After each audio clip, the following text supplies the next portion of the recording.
आज की वीडियो में हम दो महत्वपूर्ण टॉपिक्स को कवर करेंगे। पहला टॉपिक हम करेंगे post boxes and post bag के बारे में और दूसरा टॉपिक करेंगे duties of letter box PN के बारे में।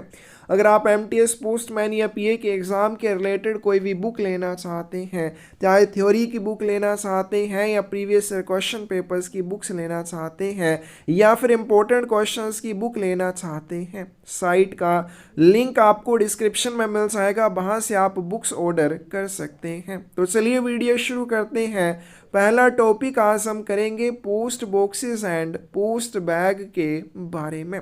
क्लोज नंबर 55 में आता है पोस्ट बॉक्सेस के बारे में, पोस्ट बॉक्स के बारे में।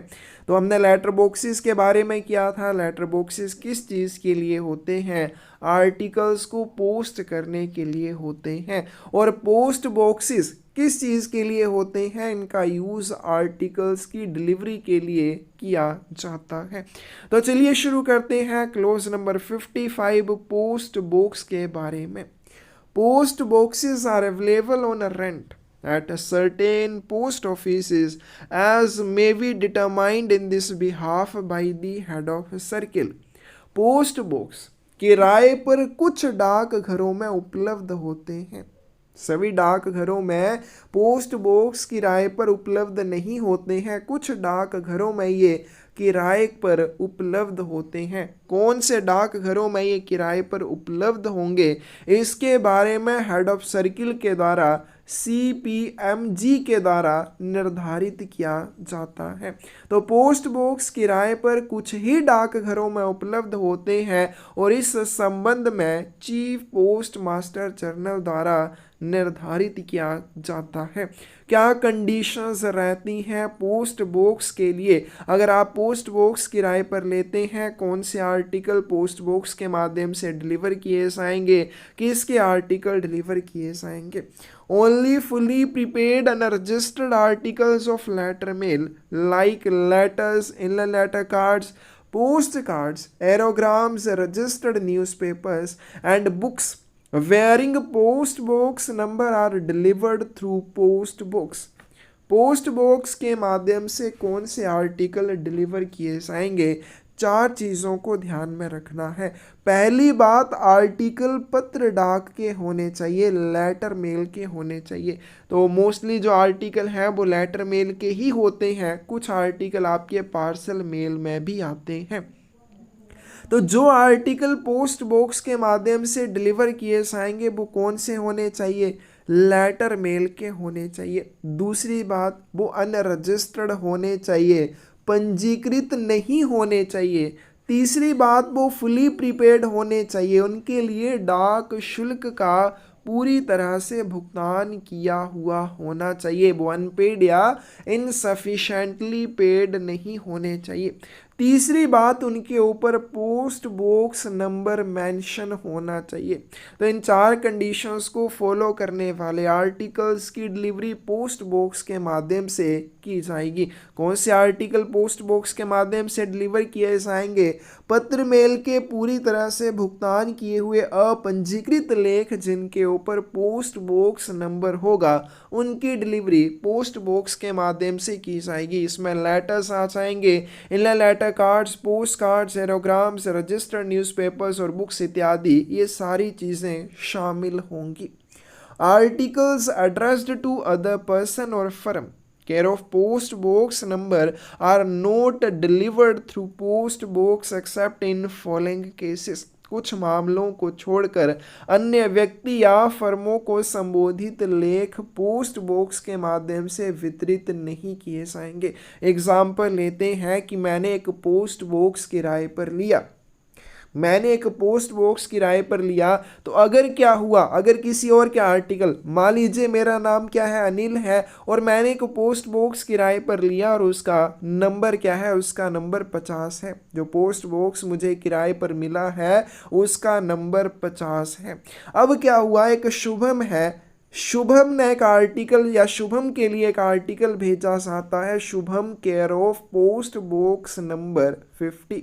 तो क्या शुभम का आर्टिकल मेरे पोस्ट बॉक्स के माध्यम से डिलीवर किया जाएगा? नहीं किया जाएगा। तो जिस व्यक्ति ने पोस्ट बॉक्स किराए पर लिया है उसके अलावा किसी अन्य व्यक्ति या फर्म को संबोधित आर्टिकल मेरे पोस्ट बॉक्स के माध्यम से डिलीवर नहीं किए जाएंगे, कुछ मामलों को छोड़कर। अब वो कौन से मामले हैं जिनमें रेंटर के अलावा किसी अन्य के आर्टिकल भी रेंटर के पोस्ट बॉक्स के माध्यम से डिलीवर किए जा सकते हैं? यानी कि जो रेंटर है उसके अलावा अगर किसी और के आर्टिकल भी आते हैं तो वो भी पोस्ट बॉक्स के माध्यम से डिलीवर कर दिए जाएंगे, भले ही उन्होंने पोस्ट बॉक्स किराए पर ना ले रखा हो। तो कौन कौन सी एक्सेप्शंस हैं? Articles addressed to legitimate personal of a firm renting a post box. मान लीजिए कोई फर्म पोस्ट बॉक्स किराए पर लेती है, अगर किसी फर्म ने पोस्ट बॉक्स किराए पर लिया तो उस फर्म के जितने भी वैध कर्मी होंगे, उस फर्म में जितने भी काम करने वाले व्यक्ति होंगे, उनको संबोधित आर्टिकल भी उस फर्म के पोस्ट बॉक्स के माध्यम से डिलीवर किए जा सकते हैं। तो अगर कोई फर्म पोस्ट बॉक्स किराए पर लेती है, उस फर्म के वैध कर्मियों के आर्टिकल पोस्ट बॉक्स के माध्यम से जिसे फर्म ने किराए पर लिया होगा डिलीवर किए जा सकते हैं। Articles addressed to family members and guests of the renter. अगर किसी व्यक्ति ने पोस्ट बॉक्स किराए पर लिया, उस व्यक्ति के घर के सदस्यों के और मेहमानों के आर्टिकल भी उसके पोस्ट बॉक्स के माध्यम से डिलीवर किए जा सकते हैं। यानी कि फैमिली मेंबर्स के और मेहमानों के आर्टिकल भी किराएदार के पोस्ट बॉक्स के माध्यम से डिलीवर किए जा सकते हैं। Articles addressed towards trainees or inmates of an institution controlled by a recognized and known authority। किसी मान्यता प्राप्त प्राधिकारी द्वारा नियंत्रित किसी संस्था के प्रशिक्षणार्थियों तथा संस्था में रहने वाले व्यक्तियों को संबोधित लेख। कोई भी इंस्टीट्यूशन है, कोई भी संस्था है, अगर उसको किसी रिकॉग्नाइज्ड और नॉन अथॉरिटी के द्वारा कंट्रोल किया जा रहा है तो उस इंस्टीट्यूशन के ट्रेनीज और इनमेट्स के आर्टिकल्स भी उस इंस्टीट्यूशन के पोस्ट बॉक्स के माध्यम से डिलीवर किए जा सकते हैं। Articles addressed to casual visitors and commercial representatives staying with the renter. किराएदार के साथ ठहरे हुए समय समय पर आने वाले विजिटर्स, आगंतुक और व्यापारिक प्रतिनिधियों को संबोधित लेख भी पोस्ट बॉक्स के माध्यम से डिलीवर किए जा सकते हैं। तो ये एक्सेप्शंस हैं कि किराएदार के अलावा किसी अन्य व्यक्ति के कौन कौन से व्यक्तियों के आर्टिकल किराएदार के पोस्ट बॉक्स के माध्यम से डिलीवर किए जा सकते हैं। तो कौन कौन से आ जाएंगे? अगर कोई फर्म पोस्ट बॉक्स किराए पर लेती है तो उस फर्म के वैध कर्मियों को संबोधित लेख उसके पोस्ट बॉक्स के माध्यम से डिलीवर किए जा सकते हैं। फिर किराएदार के घर के सदस्य और मेहमानों को संबोधित लेख पोस्ट बॉक्स के माध्यम से डिलीवर किए जा सकते हैं। फिर कोई इंस्टीट्यूशन है, अगर उसको किसी रिकॉग्नाइज्ड और नॉन अथॉरिटी के द्वारा कंट्रोल किया जाता है तो उस इंस्टीट्यूशन के ट्रेनीज और इनमेट्स के आर्टिकल उस इंस्टीट्यूशन के पोस्ट बॉक्स के माध्यम से डिलीवर किए जा सकते हैं। और रेंटर के साथ रहने वाले या ठहरे हुए आकस्मिक आगंतुकों और व्यापारी प्रतिनिधियों को संबोधित लेख भी पोस्ट बॉक्स के माध्यम से डिलीवर किए जा सकते हैं।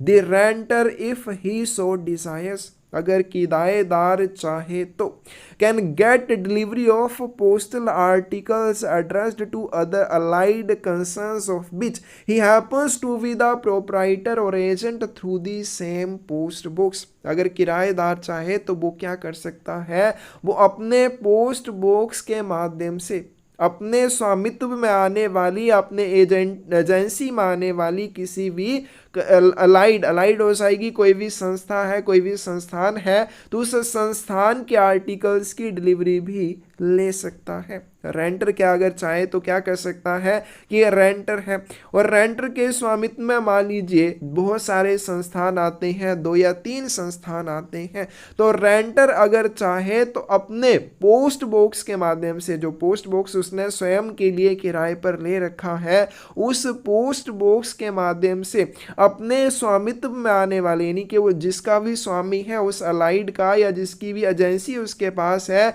उस संस्थान के आर्टिकल्स की डिलीवरी ये अपने पोस्ट बॉक्स के माध्यम से ले सकता है। लेकिन यहाँ पे एक कंडीशन है। कंडीशन क्या है? On payment of a separate fees in respect of each such concern, उसे ऐसे प्रत्येक कंसर्न के लिए, ऐसे प्रत्येक संस्थान के लिए अलग फीस का भुगतान करना होगा, and subject otherwise to the same terms and condition, और इसके लिए भी शर्तें समान रहेंगी। को किसके समान रहेंगी?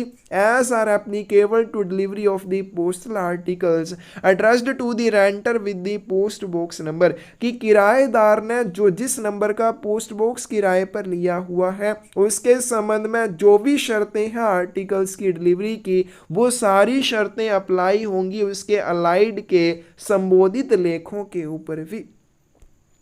तो अगर रेंटर चाहे तो क्या कर सकता है? किराएदार अगर चाहे तो वो अपने पोस्ट बॉक्स के माध्यम से अपने स्वामित्व या एजेंसी में आने वाले अलाइड यानी कि संस्थानों के लेख भी अपने पोस्ट बॉक्स के माध्यम से प्राप्त कर सकता है, लेकिन इसके लिए उसे प्रत्येक संस्थान के लिए अलग शुल्क का भुगतान करना होगा, और जो कंडीशंस हैं, जो टर्म्स हैं अपने पोस्ट बॉक्स के लिए या अपने पोस्ट बॉक्स के ऊपर प्राप्त होने वाले लेखों की डिलीवरी पर लागू होती हैं, वही उसके अलाइड के लिए प्राप्त होने वाले लेखों पर भी लागू हो जाएंगी।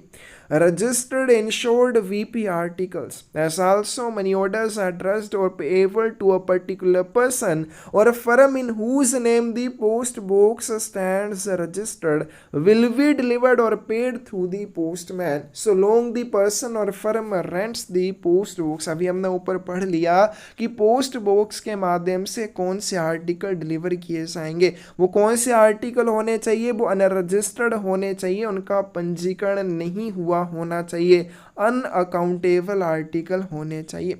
तो अगर किसी व्यक्ति ने पोस्ट बॉक्स किराए पर लिया हुआ है या किसी फर्म ने पोस्ट बॉक्स किराए पर लिया हुआ है और उस व्यक्ति या फर्म के लिए कोई पंजीकृत लेख आता है या बीमित लेख आता है या मूल्यदेय लेख आता है या कोई मनी ऑर्डर भुगतान के लिए आता है, तो इनकी डिलीवरी या भुगतान कैसे किया जाएगा? डाकिए के माध्यम से किया जाएगा। लेकिन कब तक किया जाएगा? तो जिस व्यक्ति के लिए आर्टिकल आए हैं उस व्यक्ति ने अगर पोस्ट बॉक्स अभी भी किराए पर लिया हुआ है, वो पोस्ट बॉक्स अभी भी उसके पास किराए पर है, तभी उसके इस तरह के आर्टिकल्स की डिलीवरी पोस्टमैन के माध्यम से की जाएगी, क्योंकि ऐसे आर्टिकल्स की डिलीवरी हम पोस्ट बॉक्स के माध्यम से नहीं कर सकते हैं। लेकिन अगर इस तरह का कोई आर्टिकल किसी ऐसे व्यक्ति के लिए आता है जिसने पोस्ट बॉक्स किराए पर ले रखा है, तो उसके आर्टिकल्स को डाकिए के माध्यम से डिलीवर किया जाएगा। लेकिन पोस्ट बॉक्स अभी तक उस व्यक्ति ने, उस फर्म ने किराए पर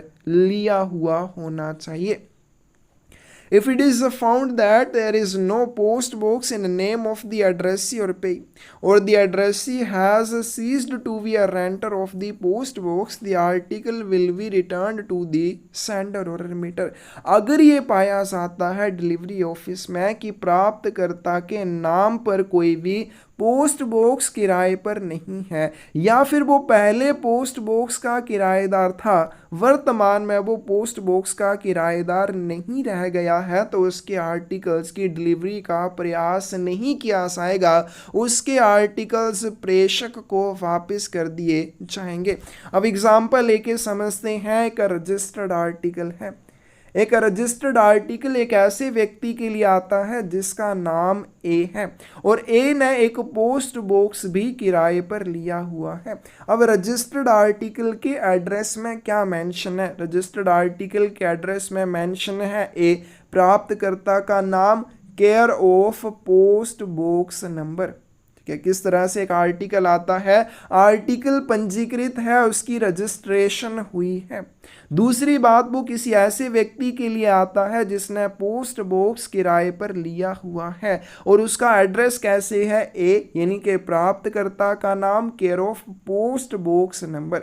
क्योंकि रजिस्टर्ड आर्टिकल है तो हम पोस्ट बॉक्स के माध्यम से इसकी डिलीवरी नहीं करेंगे, इसकी डिलीवरी डाकिए के माध्यम से ए को डायरेक्ट की जाएगी। लेकिन मान लीजिए ऑफिस ऑफ डिलीवरी में ये पाया जाता है कि ए के नाम पर तो कोई पोस्ट बॉक्स है ही नहीं, तो उस आर्टिकल की डिलीवरी नहीं की जाएगी, उस आर्टिकल को ए तक नहीं पहुंचाया जाएगा, उसे प्रेषक को वापस कर दिया जाएगा। या फिर अगर ऐसा पाया जाता है कि जो ए है वो पहले तो पोस्ट बॉक्स का किराएदार था लेकिन वर्तमान में वो उस पोस्ट बॉक्स का किराएदार नहीं है, उस स्थिति में भी ए को संबोधित आर्टिकल प्रेषक को वापस कर दिया जाएगा, ए को डिलीवर नहीं किया जाएगा। तो इस तरह के जब भी आर्टिकल आते हैं, अगर वो रजिस्टर्ड हैं, इंश्योर्ड हैं, वैल्यू पेबल आर्टिकल हैं या मनी ऑर्डर है जो किसी पर्टिकुलर पर्सन या फर्म को संबोधित है जिसके नाम पर पोस्ट बॉक्स भी पंजीकृत है, तो उनकी डिलीवरी या भुगतान डाकिए के माध्यम से किया जाएगा। और कब तक किया जाएगा, जब तक उन्होंने, उस व्यक्ति ने या फर्म ने पोस्ट बॉक्स किराए पर लिया हुआ है। अगर ऑफिस ऑफ डिलीवरी में यह पाया जाता है कि प्राप्तकर्ता या भुगतानकर्ता के नाम पर कोई भी पोस्ट बॉक्स पंजीकृत नहीं है या अब वो उस पोस्ट बॉक्स का किराएदार नहीं रह गया है, तो आर्टिकल प्रेषक को वापस कर दिया जाएगा, उसके डिलीवरी की या उसके भुगतान का कोई भी प्रयास नहीं किया जाएगा। Any person including firm or other body who wants to take post box on a rent can submit an application in a writing in form prescribed to postmaster concerned। अगर कोई भी व्यक्ति पोस्ट बॉक्स किराए पर लेना चाहता है, उसे किसके पास आवेदन करना होगा, संबंधित पोस्ट मास्टर के पास निर्धारित प्रपत्र पर लिखित में उसे आवेदन जमा करना होगा। तो पोस्ट बॉक्स कौन से डाकघरों में उपलब्ध होंगे, सर्किल हेड इस चीज़ को निर्धारित करेंगे। और अगर किसी पोस्ट ऑफिस में पोस्ट बॉक्स की सुविधा उपलब्ध है तो उसके लिए आप आवेदन कैसे कर सकते हैं, संबंधित पोस्ट मास्टर के पास आपको निर्धारित प्रपत्र पर लिखित में आवेदन देना होगा, लिखित में एप्लीकेशन देनी होगी। The applicant should specifically state in the application the exact nature of the business, which should be duly certified by two respectable gentlemen not connected with him in any way, and furnish full particulars on his business address। आवेदनकर्ता द्वारा जब आवेदन दिया जाएगा, जब application दी जाएगी संबंधित post master को, तो आवेदनकर्ता को या एप्लीकेंट को क्या करना होगा, उसे एप्लीकेशन में अपने व्यवसाय की एग्जैक्ट नेचर के बारे में बताना होगा कि उसके व्यवसाय की प्रकृति कैसी है, उसका व्यवसाय कैसा है, उसकी एग्जैक्ट नेचर के बारे में उसे आवेदन में बताना होगा। और इस चीज़ को उसे दो रिस्पेक्टेबल व्यक्तियों से, दो सम्मानित व्यक्तियों से प्रमाणित करवाना होगा जो किसी भी तरह से एप्लीकेंट या आवेदक के साथ जुड़े हुए नहीं होने चाहिए। और साथ में उसे आवेदन में अपने व्यवसाय के पते के पूरे विवरण, फुल पर्टिकुलर भी प्रस्तुत करने होंगे। तो जब आवेदन दिया जाएगा, आवेदन किसके पास देना है, किसको आवेदन करना है, संबंधित पोस्ट मास्टर को आवेदन करना है। आवेदन करते समय एप्लीकेंट को, आवेदनकर्ता को आवेदन में अपने व्यवसाय की एग्जैक्ट नेचर के बारे में बताना होगा और उसे दो सम्मानित व्यक्तियों से इस चीज़ को प्रमाणित करवाने की आवश्यकता होगी जो किसी भी तरह से एप्लीकेंट के साथ जुड़े हुए नहीं होने चाहिए। और साथ में उसे अपने बिजनेस एड्रेस के फुल पर्टिकुलर्स भी प्रस्तुत करने होंगे, पूरे विवरण भी प्रस्तुत करने होंगे। This will not be insisted upon in case of government and semi government institutions। लेकिन ये जो कंडीशन है कि उसे क्या करना है, अपने बिजनेस की एग्जैक्ट नेचर के बारे में बताना है, फिर दो सम्मानित व्यक्तियों से प्रमाणित भी करवाना है जो किसी तरह से उसके साथ जुड़े हुए नहीं होने चाहिए। ये कंडीशन कहाँ पे अप्लाई नहीं होती है, जहाँ पर कोई गवर्नमेंट या सेमी गवर्नमेंट इंस्टीट्यूशन, सरकारी या अर्ध सरकारी संस्थान पोस्ट बॉक्स किराए पर लेने के लिए आवेदन करता है, उस मामले में इस कंडीशन के ऊपर जोर नहीं दिया जाएगा कि आप अपने बिजनेस की एग्जैक्ट नेचर के बारे में बताएं और उसे 2 सम्मानित व्यक्तियों से प्रमाणित करवाएं।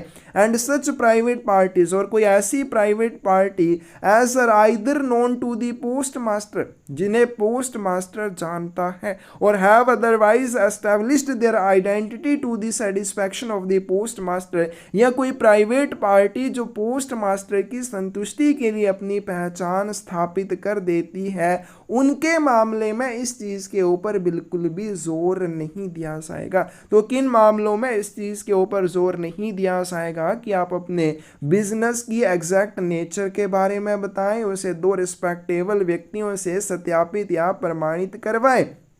तो किस मामले में इस चीज़ के ऊपर जोर नहीं दिया जाएगा? जब आवेदन किसी भी गवर्नमेंट या सेमी गवर्नमेंट इंस्टीट्यूशन के द्वारा किया जाएगा या किसी ऐसी प्राइवेट पार्टी के द्वारा किया जाएगा जिसे पोस्ट मास्टर जानता हो, या कोई ऐसी प्राइवेट पार्टी जो पोस्ट मास्टर की सेटिस्फैक्शन के लिए अपनी आइडेंटिटी, अपनी पहचान प्रस्तुत करने में सफल रहती है, पहचान स्थापित कर देती है, तो उनके मामले में इस चीज़ के ऊपर बिल्कुल भी जोर नहीं दिया जाएगा।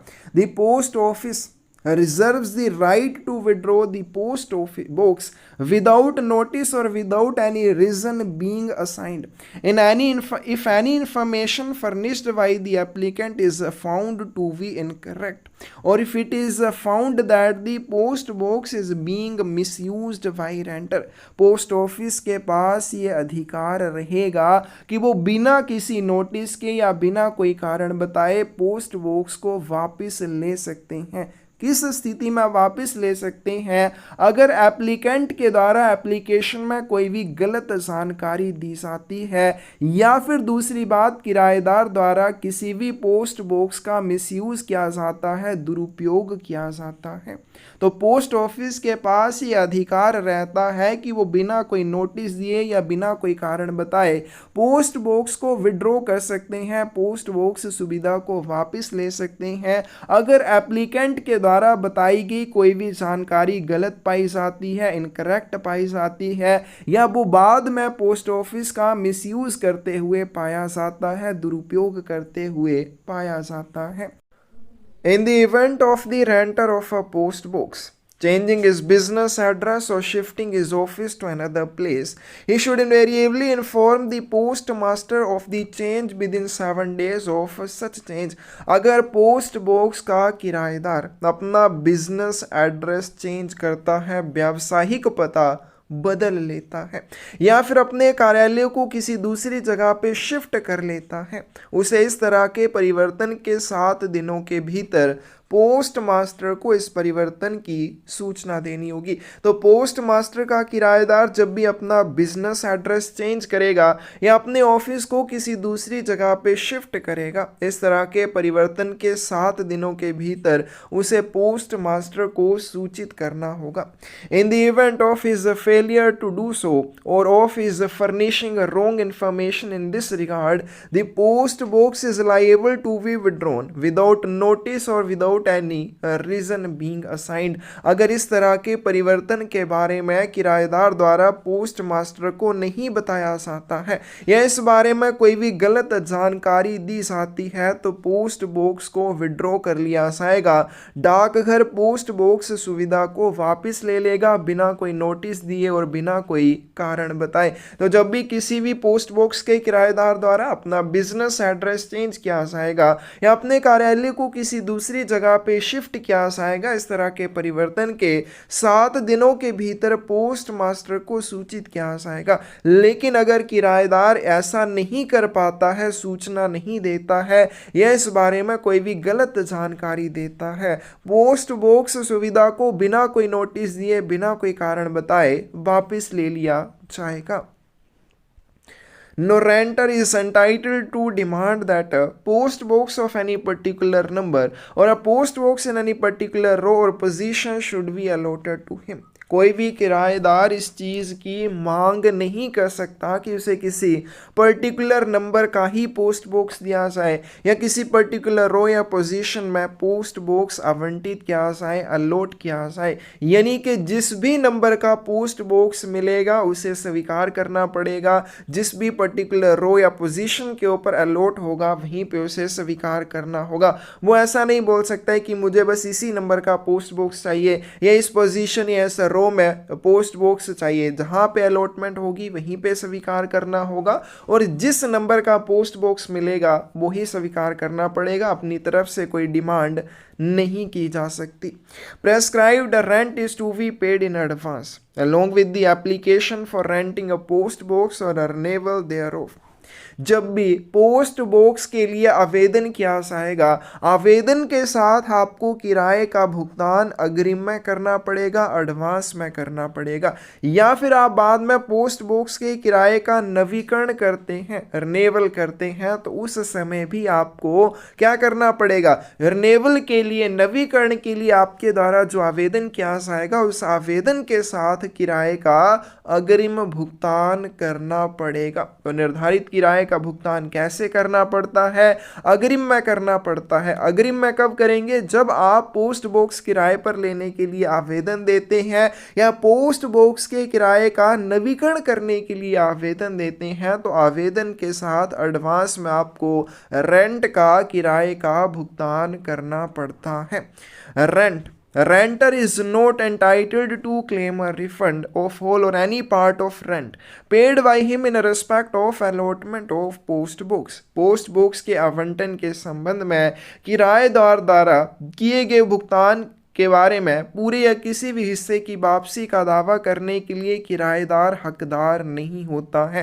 रेंटर ने मान लीजिए एक पोस्ट बॉक्स के आवंटन के संबंध में किराया दे दिया है, उस किराए के रिफंड के लिए वो क्लेम नहीं कर सकता कि इसका मुझे पूरा हिस्सा वापस कर दिया जाए या रेंट का कुछ हिस्सा वापस किया जाए। इस तरह का क्लेम रेंटर के द्वारा नहीं किया जा सकता। तो जब भी किसी पोस्ट बॉक्स के आवंटन के संबंध में रेंटर द्वारा कोई रेंट दिया जाता है, किराए का भुगतान किया जाता है, उस रेंट के लिए रिफंड का क्लेम नहीं किया जा सकता। चाहे आप पूरे रिफंड की बात करें, चाहे उसके कुछ हिस्से की बात करें, आपके द्वारा पोस्ट बॉक्स के आवंटन के लिए दिया गया रेंट आपको रिफंड नहीं किया जाएगा। If any claim in writing for such refund reaches the post master before he makes such allotment, लेकिन अगर पोस्ट मास्टर के पास आपका क्लेम के लिए लिखित आवेदन पोस्ट बॉक्स के आवंटन से पहले पहुंच जाता है, ही में admit such claim in whole और इन पार्ट, तो पोस्ट मास्टर रिफंड आपको दे सकता है। तो पूरा पॉइंट समझते हैं कि जब भी किराएदार द्वारा किसी भी पोस्ट बॉक्स के आवंटन के लिए कोई किराया दिया जाता है, उस किराए की वापसी का दावा रेंटर के द्वारा, किराएदार के द्वारा नहीं किया जा सकता। लेकिन अगर किराएदार द्वारा लिखित में रिफंड के लिए किया हुआ आवेदन पोस्ट मास्टर के पास पोस्ट बॉक्स के आवंटन से पहले, पोस्ट बॉक्स की अलॉटमेंट से पहले पहुंच सकता है, तो पोस्ट मास्टर उस क्लेम को स्वीकार कर सकता है, पूरा फंड भी दे सकता है, कुछ हिस्सा भी वापस कर सकता है। Where a rent is paid in respect of any post box, it cannot be adjusted in whole or in part against the rent or deposit due in respect of any other post box। आपने किसी post box के लिए जब किराए का भुगतान किया है, तो वो किराया किसी दूसरे पोस्ट बॉक्स के किराए के लिए या उसके ड्यूज का भुगतान करने के लिए एडजस्ट नहीं किया जाएगा। यानी कि जिस पोस्ट बॉक्स के लिए आपने किराए का भुगतान किया है, वो किराए का भुगतान सिर्फ उसी पोस्ट बॉक्स के लिए रहेगा, उसका यूज किसी भी दूसरे पोस्ट बॉक्स के किराए का भुगतान करने या दूसरे पोस्ट बॉक्स के लिए कोई भी ड्यू चार्जेस हैं तो उनका भुगतान करने के लिए एडजस्ट नहीं किया जाएगा। The prescribed deposit is to be paid on the allotment of a post box. निर्धारित डिपॉजिट का भुगतान आपको कब करना होता है? जब पोस्ट बॉक्स का आवंटन आपको किया जाएगा, निर्धारित जमा राशि आपको उसी समय देनी होगी। And before the key of the box is made over to the renter, और रेंटर को पोस्ट बॉक्स की चाबी मिलने से पहले जो भी डिपॉजिट होगा उसका भुगतान करना पड़ेगा। This condition is payable only eight the time of a post box is rented for the first time. और यह कंडीशन कहाँ पे अप्लाई होती है? जब पहली बार कोई व्यक्ति पोस्ट बॉक्स के लिए पोस्ट बॉक्स को किराए पर लेता है। तो जब भी किसी व्यक्ति के द्वारा पहली बार पोस्ट बॉक्स किराए पर लिया जाता है तो उसको क्या करना होता है? डिपॉजिट, निर्धारित डिपॉजिट जमा करना होता है पोस्ट ऑफिस में। कब करना होता है? जब पोस्ट बॉक्स उसको अलॉट किया जाता है, आवंटित किया जाता है। और किससे पहले करना होता है? रेंटर को पोस्ट बॉक्स की चाबी हैंडओवर करने से पहले रेंटर से प्रेस्क्राइब्ड डिपॉजिट ले लेना होता है, उसका भुगतान ले लेना चाहिए। If at any time during the period of rental the key of the lock or lock is lost by the renter, अगर किराए की अवधि के दौरान किराएदार से ताले की चाबी गुम हो जाती है या फिर वो ताला ही गुम कर देता है, और the key or the lock or both are not in working condition, या फिर चाबी या ताला काम करने की कंडीशन में नहीं रहते हैं या दोनों ही काम करने की कंडीशन में नहीं रहते हैं, it will be obligatory on the part of the renter to bring the matter immediately to the notice of the post master. तो किराएदार के लिए यह अनिवार्य हो जाएगा कि तुरंत इस बात की सूचना वो पोस्ट मास्टर को दे। तो किराए की अवधि के दौरान अगर ताला या चाबी दोनों ही गुम हो जाते हैं या इनमें से कोई भी एक चीज़ गुम हो जाती है या फिर ताला और चाबी काम करने की कंडीशन में नहीं रहते हैं, तो पोस्ट मास्टर के लिए, रेंटर के लिए, किराएदार के लिए यह अनिवार्य हो जाएगा कि इस मामले की सूचना तुरंत वो पोस्ट मास्टर को दे। Credit the cost of both the lock and key in case both the lock and key or only the lock is lost or damaged. अब अगर क्या हुआ, उससे कुछ गुम हो गया या खराब हो गया तो वो किस चीज़ की कीमत को जमा करेगा? Credit the cost of both, उसे ताला और चाबी दोनों की कीमत जमा करनी होगी। कब करनी होगी? If lock and key in case both the lock and key or only lock is lost, कि अगर ताला और चाबी दोनों गुम हो जाते हैं, या दूसरी कंडीशन क्या आ जाती है कि सिर्फ ताला ही गुम होता है, क्या तो उसे दोनों चीज़ों की कीमत कब जमा करनी होगी? जब ताला और चाबी दोनों चीज़ें गुम हो जाती हैं या सिर्फ ताला गुम हो जाते हैं। क्योंकि ताला गुम हो गया तो सिर्फ चाबी का आप भी क्या करेंगे? तो ऐसी कंडीशन में इन दोनों चीज़ों की कॉस्ट आपको जमा करनी होगी। The cost of the key only in case की इज लॉस्ट और डैमेज, अगर सिर्फ चाबी गुम हुई है या खराब हुई है तो सिर्फ चाबी की कीमत जमा करनी पड़ेगी। तो ये इंपॉर्टेंट पॉइंट है कि कब उसे दोनों की कीमत जमा करनी होगी? जब उससे ताला और चाबी दोनों चीज़ें एक साथ गुम हो जाते हैं या सिर्फ ताला गुम हो जाता है या डैमेज हो जाता है, क्योंकि बिना ताले के आप चाबी का क्या करेंगे। दूसरी बात, अगर सिर्फ चाबी गुम हुई है या खराब हुई है तो आपको सिर्फ चाबी की कीमत जमा करनी पड़ेगी, क्योंकि उसकी चाबी डुप्लीकेट बनाई जा सकती है। On the crediting the cost by the रेंटर he shall be supplied with a new lock and key और key as the case may be by the post master। तो इसके द्वारा जब कीमत जमा कर दी जाएगी तो उसको नया ताला और चाबी या सिर्फ चाबी की आपूर्ति पोस्ट मास्टर के द्वारा कर दी जाएगी, यानी कि जिसकी भी कीमत उसने जमा की होगी वो नई चीज़ उसको पोस्ट मास्टर के द्वारा उपलब्ध करवा दी जाएगी। In addition to the cost of the key or both the lock and key, as the case may be, the renter will have to pay postage charges if any and the money order commission charges for remittance to the amount representing the cost of the key or both the lock and key। जब उसके द्वारा ताले या चाबी की कीमत जमा की जाएगी, कोस्ट जमा की जाएगी, तो रेंटर को उसके साथ पोस्टेज चार्जेस अगर कोई होंगे तो उनका भी भुगतान करना पड़ेगा या फिर मनी ऑर्डर कमीशन का भुगतान करना पड़ेगा। अब ये क्यों भुगतान करना पड़ेगा? क्योंकि अब पोस्ट मास्टर स्वयं तो ताला और चाबी बनाएगा नहीं, वो किसी को ये ताला और चाबी बनाने के लिए कहेगा या ताले और चाबी की आपूर्ति के लिए किसी दूसरे व्यक्ति को कहेगा।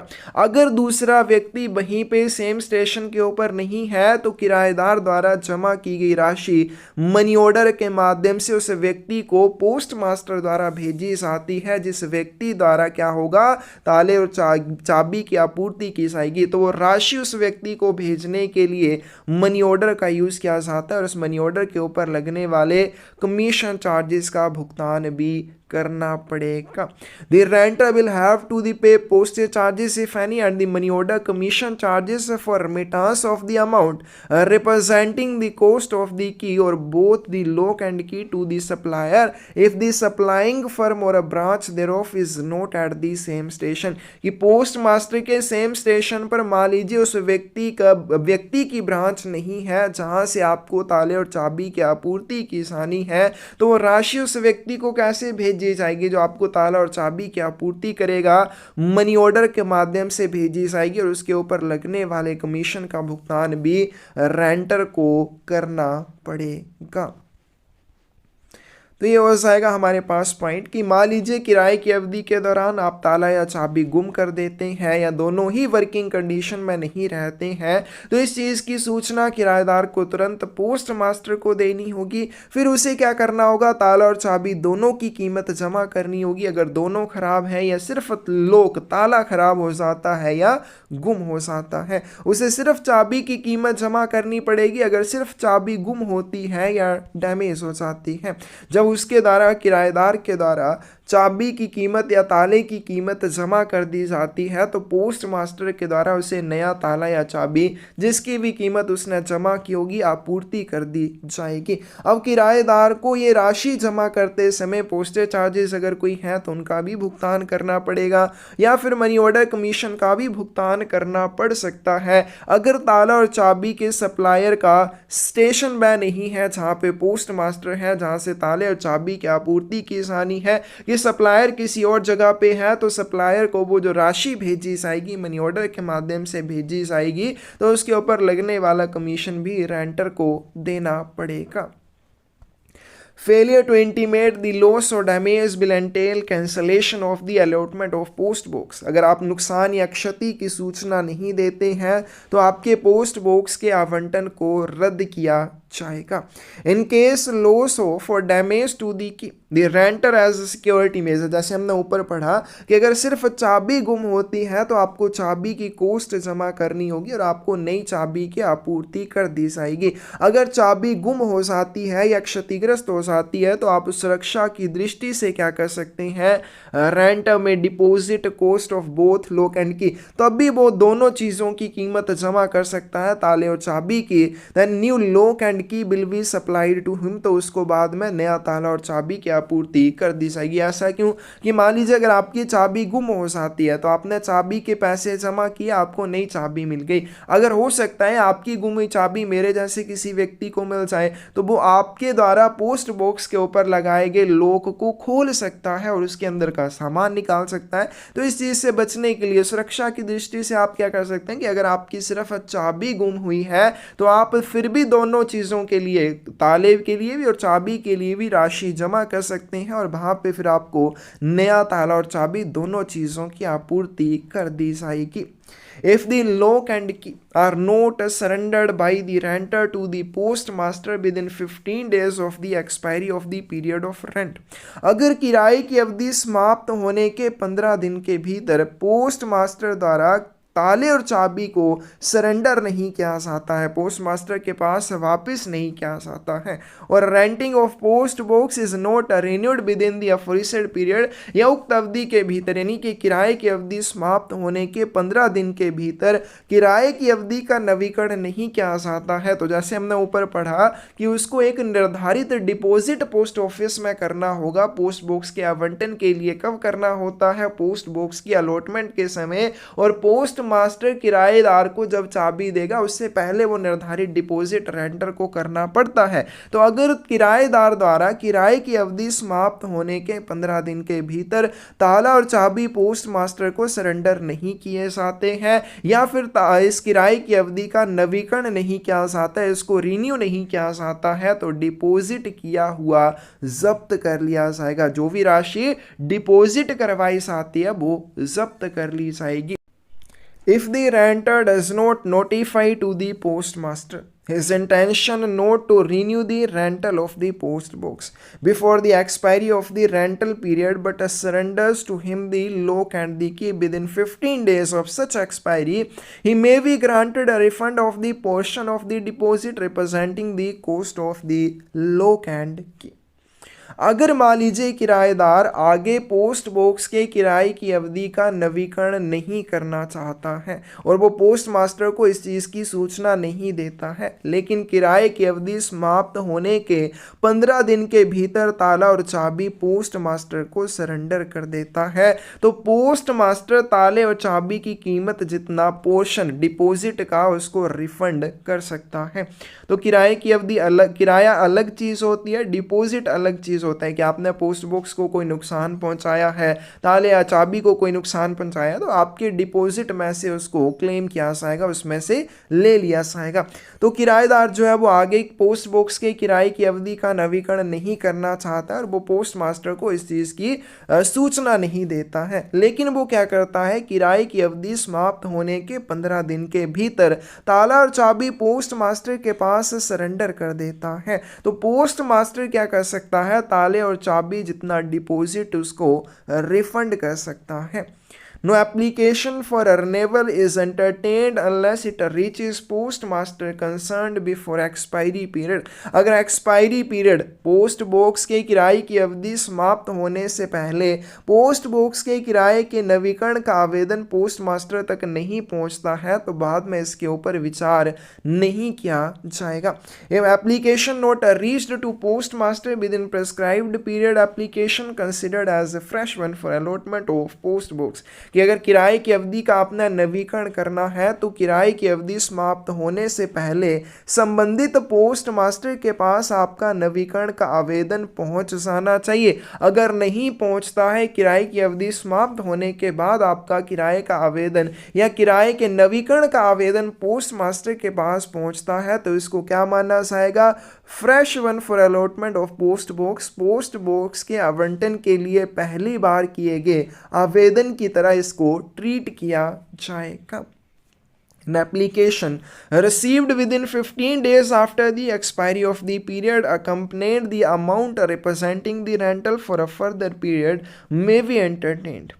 फिर यहाँ पे बताया गया है कि एक एक्सेप्शन है, एक उम्मीद है कि आपके द्वारा किराए की अवधि को नवीकृत करने के लिए आपका आवेदन किराए की अवधि समाप्त होने के 15 दिन के भीतर यदि पोस्ट मास्टर के पास पहुंच जाता है और फर्दर पीरियड के लिए जो भी किराया है वो भी आप साथ में भेज देते हैं तो इसके ऊपर विचार किया जा सकता है। अभी हमने ऊपर पढ़ा कि नहीं किया जाएगा, लेकिन एक एक्सेप्शन है कि विचार किया जा सकता है। किस कंडीशन में, if the applicant satisfies the postmaster that he had sufficient cause of not making the application before the expiry of the said period। कि किराएदार के पास एक उक्त कारण है, एक निश्चित कारण है, पर्याप्त कारण है कि वो किराए की अवधि समाप्त होने से पहले आवेदन नहीं कर सका। ठीक है, उसके पास एक सफिशिएंट कोज होना चाहिए किराए की अवधि से पहले, किराए की अवधि समाप्त होने से पहले नवीकरण का आवेदन ना करने का।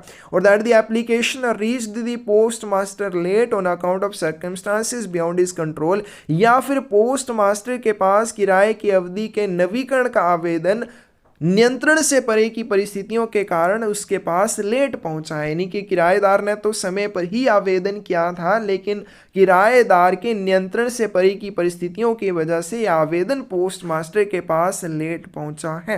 Provided the particular post box is still available to be allotted to him. लेकिन पोस्ट मास्टर भी पहले इस चीज़ को देखेगा कि क्या वो व्यक्ति, उसने जो पहले पोस्ट बॉक्स किराए पर लिया था, अब भी वो किराए पर देने के लिए उसको अवेलेबल है या नहीं। कहीं वो दूसरे किसी व्यक्ति को अलॉट तो नहीं किया गया है। तो अगर इस तरह से उसका आवेदन 15 दिन के बाद भी पहुंचता है, 15 दिन के भीतर पहुंच जाता है और वो पोस्ट मास्टर की संतुष्टि के लिए एक सफिशिएंट कारण बता देता है कि किराए की अवधि समाप्त होने से पहले वो क्यों आवेदन नहीं कर पाया, या फिर वो ये बता देता है, इस चीज़ को वो संतुष्ट करता है पोस्ट मास्टर को कि मैंने तो समय से आवेदन भेजा था लेकिन मेरे नियंत्रण से परे की परिस्थितियों के कारण ये आप तक लेट पहुंचा है। तो इन सारी कंडीशंस को अगर वो सेटिस्फाई करता है, बताता है, तो उसका पोस्ट मास्टर उसको सेम पोस्ट बॉक्स के लिए किराए की अवधि का नवीकरण कर सकता है, लेकिन वो ये देखेगा कि वो पोस्ट बॉक्स अभी भी किराए पर देने के लिए उपलब्ध होना चाहिए। इफ़ नॉट अवेलेबल, लेकिन अगर वो पोस्ट बॉक्स जिसके लिए उसने नवीकरण का आवेदन किया है किराए पर देने के लिए उपलब्ध नहीं है, वो पहले ही किसी दूसरे व्यक्ति को अलॉट किया जा चुका है, his application will be considered as a fresh one, तो उसके आवेदन को पहली बार किए हुए आवेदन की तरह ट्रीट किया जाएगा। The period of rental of a post box commences from the first day of month in which the post box is allotted. ये बहुत ही ज़्यादा इंपॉर्टेंट है कि पोस्ट बॉक्स के किराए की अवधि कब से शुरू होती है। जिस महीने में पोस्ट बॉक्स का आवंटन किया जाता है उस महीने के पहले दिन से ही पोस्ट बॉक्स के किराए की अवधि शुरू हो जाती है। And the period of renewal of rental commences from the first day of the month immediately succeeding the month of previous rental. और जब आप किराए की अवधि का नवीकरण करते हैं तो पिछले किराए की अवधि समाप्त होने के तुरंत बाद का जो महीना होगा उसके पहले दिन से उसके नवीकरण की अवधि शुरू हो जाती है। एग्जाम्पल लेते हैं, मान लीजिए आप दिसंबर मंथ में एक पोस्ट बॉक्स किराए पर लेते हैं। दिसंबर आप 15 को पोस्ट बॉक्स किराए पर अगर लेंगे तो इस पोस्ट बॉक्स की किराए की अवधि कब से शुरू हो जाएगी? इस पोस्ट बॉक्स के किराए की अवधि 1 दिसंबर से शुरू हो जाएगी। यानी कि जिस महीने में आप पोस्ट बॉक्स किराए पर लेते हैं वो क्या है? दिसंबर। चाहे 15 दिसंबर को लो चाहे 30 दिसंबर को लो, वो नहीं देखा जाएगा, ये देखा जाएगा कि आपने कौन से महीने में पोस्ट बॉक्स किराए पर लिया है। तो जिस महीने आप पोस्ट बॉक्स किराए पर लेते हैं उसके पहले दिन से ही उसके किराए की अवधि शुरू हो जाती है। दूसरी चीज़ क्या देखते हैं, दूसरी एग्जाम्पल लेते हैं कि पोस्ट बॉक्स के किराए की अवधि का आपने नवीकरण करना है। मान लीजिए पिछले किराए की अवधि दिसंबर मंथ में ख़त्म हो जाएगी। कब ख़त्म हो जाएगी? महीने के लास्ट दिन, मान लीजिए 30 या 31 दिसंबर को ख़त्म हो जाएगी। अब आपने उसका रिन्यूअल करना है, तो जो रिन्यूअल पीरियड है, नवीकरण अवधि है, वो कब से शुरू हो जाएगी? पिछले किराए की अवधि समाप्त होने के तुरंत अगले महीने से। अब दिसंबर के बाद तुरंत अगला महीना कौन सा आ जाएगा? जनवरी आ जाएगा। तो जनवरी महीने के पहले दिन से पोस्ट बॉक्स के किराए के या नवीकरण की अवधि को शुरू हुआ माना जाएगा। When the postmaster allots a post box to a renter, the latter is supplied with a delivery ticket which will be produced by him or his messenger on demand। जब पोस्ट मास्टर के द्वारा post box का आवंटन किया जाएगा तो किराएदार को एक डिलीवरी टिकट भी दी जाती है। एक विंडो टिकट होती है जिसके बारे में हमने पहले किया था। वो किसके लिए होती है? फ्रैंकिंग मशीन के प्रतिनिधि की पहचान के लिए होती है। तो पोस्ट मास्टर द्वारा जब पोस्ट बॉक्स किराए पर दिया जाता है, किराएदार को बाद में एक डिलीवरी टिकट की भी आपूर्ति की जाती है और इस डिलीवरी टिकट को रेंटर के द्वारा या रेंटर के मैसेंजर के द्वारा डिमांड किए जाने पर प्रस्तुत करना होता है। The ticket bears the same number as that allotted to the post box and is not transferable। Ticket के ऊपर वही नंबर होता है जो आपको पोस्ट बॉक्स नंबर के ऊपर मिलता है और ये ट्रांसफरेबल नहीं होगा। It is often to the renter to clear his post box at any time during the business hours of the post office, provided that the postmaster may prohibit the clearance of the post box for any period not exceeding half an hour before each delivery for the purpose of facilitating the sorting of mails। किराएदार को डाक घर के कार्य समय के दौरान किसी भी समय, पोस्ट ऑफिस के बिजनेस आवर्स के दौरान किसी भी समय किराएदार के द्वारा पोस्ट बॉक्स की निकासी की जा सकती है। किराएदार पोस्ट बॉक्स की निकासी कब कर सकता है? डाकघर के कामकाज के घंटों के दौरान किसी भी समय रेंटर के द्वारा डाक वस्तुओं को पोस्ट बॉक्स से निकाला जा सकता है। लेकिन पोस्ट मास्टर छंटाई की सुविधा के लिए प्रत्येक वितरण से पहले पोस्ट बॉक्स की निकासी को रोक सकता है, लेकिन वो किस अवधि के लिए? मैक्सिमम हाफ एन आवर, कम ज़्यादा से ज़्यादा आधे घंटे के लिए वो छंटाई की सुविधा के लिए पोस्ट बॉक्स की निकासी को रोक सकता है। अदरवाइज रेंटर डाकघर के कामकाज के घंटों के दौरान किसी भी समय पोस्ट बॉक्स की निकासी कर सकता है।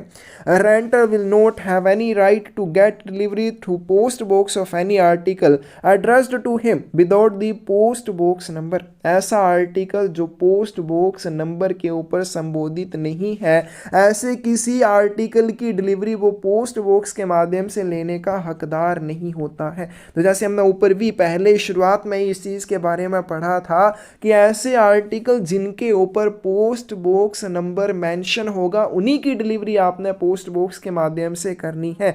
अब मान लीजिए किसी ने पोस्ट बॉक्स किराए पर तो ले रखा है, लेकिन उसके आर्टिकल में अगर पोस्ट बॉक्स नंबर मेंशन नहीं किया है, ऐसा कोई आर्टिकल जिसको पोस्ट बॉक्स नंबर के लिए संबोधित नहीं किया गया है, उसकी डिलीवरी और उसका वितरण किराएदार पोस्ट बॉक्स के माध्यम से लेने के लिए हकदार नहीं होता है।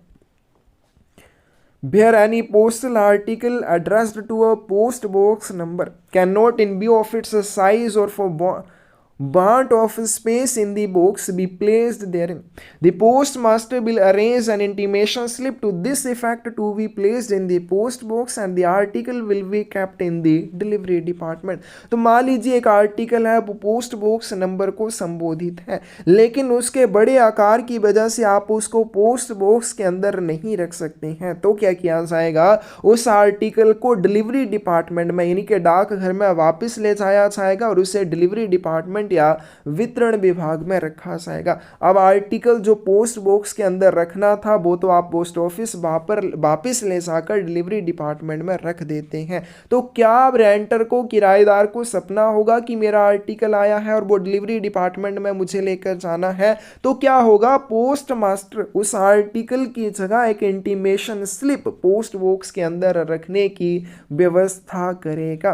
ठीक है, तो इंटीमेशन स्लिप पोस्ट बॉक्स के अंदर उस आर्टिकल की जगह रखी जाएगी ताकि उस इंटीमेशन स्लिप को देखकर किराएदार को यह पता चल सके कि मेरा कोई आर्टिकल आया था जो डिलीवरी डिपार्टमेंट में रखा हुआ है। रेंटर और his messenger presenting the intimation slip together with the delivery ticket. फिर इंटीमेशन स्लिप जब रेंटर को मिल जाएगी तो रेंटर स्वयं में अपना मैसेंजर भेजेगा इंटीमेशन स्लिप लेकर पोस्ट ऑफिस में, और साथ में पोस्ट बॉक्स के आवंटन के समय मिली हुई डिलीवरी टिकट भी लेकर जाएगा और वहां से उस आर्टिकल की वो डिलीवरी ले लेगा। तो अगर कोई भी आर्टिकल उसके बड़े आकार की वजह से पोस्ट बॉक्स के अंदर ना रखा जा सके तो पोस्ट मास्टर उस आर्टिकल की जगह एक इंटीमेशन स्लिप रखने की व्यवस्था करेगा और उस आर्टिकल को डिलीवरी डिपार्टमेंट में रख लिया जाएगा। किराएदार या उसका मैसेंजर इंटीमेशन स्लिप और डिलीवरी टिकट दोनों चीजें लेकर पोस्ट ऑफिस में आएगा और अपने आर्टिकल की डिलीवरी ले लेगा। When a renter is unable to clear his post box on account of the loss of the key or otherwise, कोई भी किराएदार अगर अपने पोस्ट बॉक्स की निकासी नहीं कर पा रहा है, क्यों नहीं कर पा रहा है? क्योंकि उसने मेरी तरह उसकी चाबी गुम कर दी है या किसी अन्य कारण से वो उसकी निकासी ना कर पाए। Postal articles addressed to the post box will be delivered to him or his messenger at the counter only। तो प्राप्तकर्ता को पोस्ट बॉक्स के आर्टिकल्स की डिलीवरी कहाँ पे मिलेगी? डाकघर काउंटर पर मिलेगी। कब मिलेगी? Only during the hours prescribed for window delivery on presentation of the delivery ticket provided the allotment of post box has not been cancelled under note 1 of condition 7। तो किराएदार द्वारा अगर चाबी गुम होने की वजह से या किसी अन्य कारण से पोस्ट बॉक्स की निकासी नहीं कर पाता है तो जो भी आर्टिकल पोस्ट बॉक्स को संबोधित होंगे उनकी डिलीवरी रेंटर को या उसके मैसेंजर को काउंटर पर यानी कि डाकघर की खिड़की पर मिलेगी। कब मिलेगी? जो समय निर्धारित किया गया है विंडो डिलीवरी के लिए। अब ये विंडो डिलीवरी नई चीज़ है, क्या होती है अगली वीडियो में हमारे पास क्लोज आएगा 57, उसमें हम विंडो डिलीवरी के बारे में करेंगे कि डाकघर में स्वयं जब प्राप्तकर्ता जाकर अपनी डाक वस्तुओं की डिलीवरी लेता है उसको विंडो डिलीवरी कहा जाता है। तो जब भी किराएदार को इस तरह की सिचुएशन में जब वो पोस्ट बॉक्स से स्वयं डाक वस्तुओं की निकासी नहीं कर पाता है तो उसको या उसके मैसेंजर को उसकी डाक वस्तुओं की डिलीवरी डाकघर काउंटर से लेनी पड़ती है। कब लेगा? डाकघर में विंडो डिलीवरी के लिए जो समय निर्धारित है उस समय के दौरान, उन घंटों के दौरान वो पोस्ट ऑफिस में जाकर डिलीवरी टिकट पोस्ट बॉक्स की अलॉटमेंट के समय उसे मिली होगी तो उसे डिलीवरी टिकट वहां पे प्रस्तुत करनी होगी विंडो के ऊपर, और विंडो डिलीवरी के लिए निर्धारित घंटों के दौरान अपनी डाक वस्तुओं की डिलीवरी ले सकता है।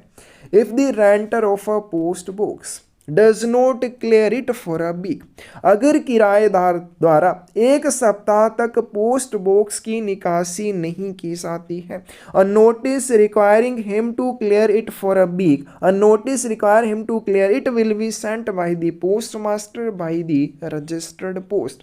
अगर किराएदार द्वारा एक सप्ताह तक पोस्ट बॉक्स की निकासी नहीं की जाती यानी कि वो पोस्ट बॉक्स के अंदर से एक हफ्ते तक अपनी डाक वस्तुएं नहीं निकालता है तो उसे पोस्ट बॉक्स की निकासी करने के लिए पोस्ट मास्टर द्वारा पंजीकृत डाक के माध्यम से नोटिस भेजा जाएगा। क्योंकि पंजीकृत डाक के माध्यम से भेजा जाएगा तो पोस्टमैन के द्वारा ये नोटिस रेंटर के पास पहुंचाया जाएगा। And when the articles are not cleared even after this notice, और अगर इस नोटिस के बाद भी, इस पंजीकृत नोटिस के बाद भी किराएदार द्वारा पोस्ट बॉक्स की निकासी नहीं की जाती है, दे will B delivered through the postman, तो इनकी डिलीवरी डाकिए के माध्यम से कर दी जाती है। If postal articles bear the address of the renter, अगर उन आर्टिकल्स के ऊपर किराएदार का पता है or he has given instruction to this effect, या फिर किराएदार ने ऐसा करने के निर्देश दिए हुए हों।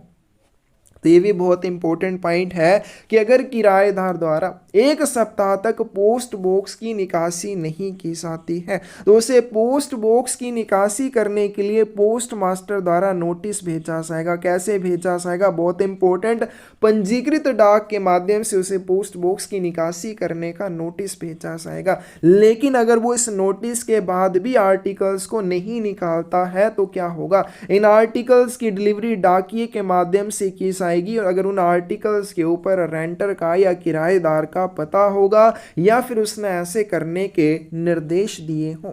If for any reasons the articles can not be delivered through the postman in the normal manner, लेकिन मान लीजिए डाकिया भी नॉर्मल मैनर से यानी कि सामान्य तरीके से उन आर्टिकल्स की डिलीवरी ना कर पाए, they will be treated as undeliverable and disposed of in manner prescribed for such article. तो ऐसे आर्टिकल्स को क्या मानना जाएगा? अनडिलीवरेबल मानना जाएगा, अवितरण योग्य मानना जाएगा, और उनका निपटान कैसे किया जाएगा? जैसे अनडिलीवरेबल आर्टिकल्स का किया जाता है। If not clear post box even after registered notice will amount to misuse of post box, तो उसको जब पंजीकृत डाक के माध्यम से पोस्ट बॉक्स की निकासी करने का नोटिस भेजा जाएगा उसके बाद भी अगर वो इसकी निकासी नहीं करता है तो इसको क्या मानना जाएगा कि वो पोस्ट बॉक्स का दुरुपयोग कर रहा है। तो ये भी बहुत इंपॉर्टेंट एक पॉइंट है कि जब भी एक सप्ताह तक किराएदार द्वारा पोस्ट बॉक्स की निकासी नहीं की जाती है तो उसे पोस्ट बॉक्स की निकासी करने के लिए पोस्ट मास्टर के द्वारा एक नोटिस भेजा जाएगा। कैसे नोटिस भेजा जाएगा? पंजीकृत डाक के माध्यम से नोटिस भेजा जाएगा। अगर वो इस नोटिस के मिलने के बाद भी पोस्ट बॉक्स की निकासी नहीं करता है तो क्या होगा? अगर पोस्टल आर्टिकल्स के ऊपर रेंटर का एड्रेस होगा तो डाकिए के माध्यम से इन आर्टिकल्स की डिलीवरी की जाएगी, या फिर रेंटर ने ऐसा करने के निर्देश दिए हों तो भी पोस्टमैन के माध्यम से इन आर्टिकल्स की डिलीवरी की जाएगी। अगर किसी कारणवश डाकिया भी उनकी नॉर्मल मैनर में सामान्य तरीके से डिलीवरी करने में असफल रहता है तो इन आर्टिकल्स को अनडिलीवरेबल डिलीवरेबल मानना जाएगा और निर्धारित तरीके से फिर इनका निपटान किया जाएगा। और रजिस्टर्ड नोटिस के बाद भी जब पोस्ट बॉक्स की निकासी किराएदार नहीं करता है तो इसको क्या मानना जाएगा, इसको उस पोस्ट बॉक्स का दुरुपयोग मानना जाएगा। When a post box is no longer required by a renter, he is required to surrender the lock and key to the postmaster। अगर किराएदार को पोस्ट बॉक्स की अब ज़रूरत नहीं है, या जो रेंटर है, जो किराएदार है, उसको यदि अब पोस्ट बॉक्स की ज़रूरत नहीं है तो उसे उस पोस्ट बॉक्स के ताला और चाबी को पोस्ट मास्टर के पास सरेंडर कर देना चाहिए। And the letter thereafter will arrange to refund to him the deposit or such portion of it as may be admissible. तो जब वो ताला और चाबी पोस्ट मास्टर के पास सरेंडर कर देगा तो पोस्ट मास्टर ताले और चाबी को रिप्रेजेंट करने जितनी कीमत उसको रिफंड करने की व्यवस्था कर देगा। No refund will be granted if the lock and key at the time of surrender are not in working condition. अगर सरेंडर करते समय ताला और चाबी वर्किंग कंडीशन में ना हो, वो खराब हो चुके हों, तो कोई भी रिफंड नहीं किया जाएगा। The post box holders who receive a large quantity of mail which cannot be conveniently put into the post box। तो अगर किसी भी पोस्ट बॉक्स का धारक बड़ी संख्या में आर्टिकल प्राप्त करता है, जिन आर्टिकल्स को आसानी से आप एक पोस्ट बॉक्स के अंदर नहीं रख सकते हैं, मैं rent an additional post box, तो वह अतिरिक्त पोस्ट बॉक्स किराए पर ले सकता है। On the same terms and conditions, ये पुराने वाले पोस्ट बॉक्स के लिए लागू होने वाली टर्म्स और कंडीशंस के साथ वो एक अतिरिक्त पोस्ट बॉक्स किराए पर ले सकता है, but with the same post box number. लेकिन पहले वाले और दूसरे वाले पोस्ट बॉक्स का नंबर सेम रहेगा, so that the entire mail may be placed inside post box instead of keeping a portion of the mail under or above or on or away from the post box cabinet. तो आसानी से आपके जो article हैं वो post boxes के अंदर फिर रखे जा सकेंगे। तो अगर कोई भी रेंटर है, उसको बड़ी क्वांटिटी में ज़्यादा मात्रा में आर्टिकल रिसीव होते हैं, तो जिनको आसानी से एक पोस्ट बॉक्स के अंदर नहीं रखा जा सकता है, तो किराएदार क्या कर सकता है, सेम टर्म्स और कंडीशंस के साथ एक अलग पोस्ट बॉक्स किराए पर ले सकता है। लेकिन इसमें क्या रहेगा, इसमें जो पोस्ट बॉक्स नंबर रहेगा वो पहले वाले पोस्ट बॉक्स का ही रहेगा, यानी कि पहले वाले और दूसरी बार लिए गए कि पोस्ट बॉक्स का पोस्ट बॉक्स नंबर एक जैसा रहेगा, ताकि आपकी सभी डाक वस्तुओं को आसानी से पोस्ट बॉक्स के अंदर रखा जा सके। Important point, advantages of post box. Post box लेने के क्या फायदे होते हैं। Renter not need to wait for postman for his beat delivery. किराएदार को अपनी बीट डिलीवरी के लिए डाकिए की प्रतीक्षा करने की ज़रूरत नहीं होती। अगर किसी ने पोस्ट बॉक्स किराए पर लिया है तो डाकिया जब मर्जी आए वो अपने आर्टिकल जो है पोस्ट बॉक्स के अंदर रख के जा सकता है। तो किसी भी व्यक्ति को अपने लिए अपने लेखों के लिए डाकिए के आने का इंतज़ार नहीं करना पड़ता। Post office get revenue by way of rent. Post office को किराए के माध्यम से राजस्व मिलता है, यानी कि क्या होगा, पोस्ट बॉक्स का किराया पोस्ट ऑफिस को मिलेगा तो उसको पैसे मिल रहे हैं। Reduction of workload of postman. डाकिए का काम भी कम होता है, ठीक है, उसको घर नहीं जाना पड़ता, ज़्यादा अपना टाइम वेस्ट नहीं करना पड़ता, डायरेक्ट पोस्ट बॉक्स में आर्टिकल डाले और निकल गए। Safety of letters is interested, क्योंकि पोस्ट बॉक्स को ताला और चाबी लगे होते हैं, ताला लगा होगा तो इससे पत्रों की सुरक्षा भी रहती है। Rent for availing post box और post bag facility. Post box या पोस्ट बैग किराए पर लेने की सुविधा का किराया क्या होता है। अगर इनको किराए पर आप लेते हैं तो इनका किराया कितना होगा। पोस्ट बॉक्स और post bag for 1 financial year. अगर आप पोस्ट बॉक्स या पोस्ट बैग, देखो दोनों का किराया सेम है, दोनों में से आप किसी भी एक चीज़ को एक फाइनेंशियल ईयर के लिए, एक वित्तीय वर्ष के लिए अगर किराए पर लेते हैं तो किराया कितना होगा, 150 रुपये आपसे किराया लिया जाएगा। तो एग्जाम में ये ध्यान रखना, अगर और लगा है इसका मतलब अगर आप पोस्ट बॉक्स किराए पर ले रहे हैं या फिर आप पोस्ट बैग, दोनों में से सिर्फ एक चीज़ अगर आप एक वर्ष के लिए, एक वित्तीय वर्ष के लिए किराए पर लेते हैं तो इसका किराया 150 रुपये होगा। Post box and post bag for 1 financial year. अगर आप post box and post bag यानी कि आप दोनों को एक साथ अगर किराए पर लेते हैं तो इनका एक फाइनेंशियल ईयर का, एक वित्तीय वर्ष का किराया 250 रुपये हो जाएगा। दोनों को एक साथ किराए पर लेंगे तो 50 रुपये का डिस्काउंट मिल जाएगा। पोस्ट बॉक्स और post bag for 3 calendar months और पार्ट देयर ऑफ, अगर आप 3 महीने या उसके पार्ट के लिए यानी कि 1 महीने के लिए या 2 महीने के लिए या 3 महीने के लिए पोस्ट बॉक्स या पोस्ट बैग में से कोई एक चीज़ किराए पर लेते हैं 50 रुपये किराया लगेगा। Post box and post bag for 3 calendar months और पार्ट देयर ऑफ, अगर आप दोनों को एक साथ 3 महीने या उसके हिस्से के लिए यानी कि 1 महीने, 2 महीने या 3 महीने के लिए दोनों को एक साथ किराए पर लेते हैं 80 रुपये किराया लगेगा। पोस्ट बॉक्स और post bag for 6 calendar months और पार्ट देयर ऑफ, अगर आप पोस्ट बॉक्स या पोस्ट बैग दोनों को 6 महीने के लिए किराए पर लेते हैं तो 100 रुपये लगेंगे। दोनों को एक साथ किराए पर लेते हैं 6 महीने के लिए 160 रुपये लगेंगे। अगर आप 9 महीने के लिए पोस्ट बॉक्स या पोस्ट बैग दोनों में से किसी एक चीज़ को किराए पर लेते हैं 150 रुपये। अगर आप दोनों को एक साथ 9 महीने के लिए किराए पर लेते हैं तो 240 रुपये आपसे किराया लिया जाएगा। तो ये बहुत सारी इंपॉर्टेंट चीज़ें हैं जो हमने पोस्ट बॉक्स के बारे में की। अब आती है बात पोस्ट बैग के बारे में। पोस्ट बैग क्या होते हैं? This is a system of delivery of postal articles in a bag which along with lock and duplicate key is to be supplied by renter. ये एक ऐसी सुविधा है, एक ऐसा सिस्टम है, ऐसी प्रणाली है जिसमें डाक वस्तुओं की डिलीवरी एक थैले के माध्यम से की जाती है, जिसकी आपूर्ति ताले और डुप्लीकेट चाबी के साथ किराएदार द्वारा की जाती है। अब डुप्लीकेट चाबी की आपूर्ति क्यों की जाती है? क्योंकि इसमें 2 चाबियों की ज़रूरत होती है। एक चाबी किराएदार के पास रहती है और उसकी डुप्लीकेट चाबी पोस्ट ऑफिस के पास रहेगी। तो पोस्ट बैग क्या है? पोस्ट बैग आर्टिकल्स को एक थैले में डिलीवर करने का सिस्टम है, प्रणाली है, जिसमें ताले और डुप्लीकेट चाबी की आपूर्ति रेंटर या किराएदार के द्वारा की जाती है। This facility is available at all delivery post offices. ये सुविधा सभी वितरण डाक घरों में उपलब्ध होती है। ये बहुत इंपॉर्टेंट पॉइंट है। जैसे हमने ऊपर पोस्ट बॉक्स के बारे में किया कि पोस्ट बॉक्स किराए पर कुछ डाक घरों में उपलब्ध होते हैं। कौन से कुछ डाक घरों में उपलब्ध होते हैं उनका निर्धारण सर्किल हेड के द्वारा किया जाता है। लेकिन अगर हम पोस्ट बैग की बात करें तो पोस्ट बैग सुविधा सभी डिलीवरी पोस्ट ऑफिस में उपलब्ध होती है। Whether post box system is available there or not, चाहे वहां पे पोस्ट बॉक्स सिस्टम उपलब्ध हो या ना हो, इस बात से कोई भी फर्क नहीं पड़ता है। तो ये इंपॉर्टेंट पॉइंट 2 है। आगे चलते हैं, सिस्टम क्या रहता है, किस तरह से इसमें डिलीवरी की जाती है। लोग post bags with the postal articles placed inside the bag is handed over to the renter or his messenger।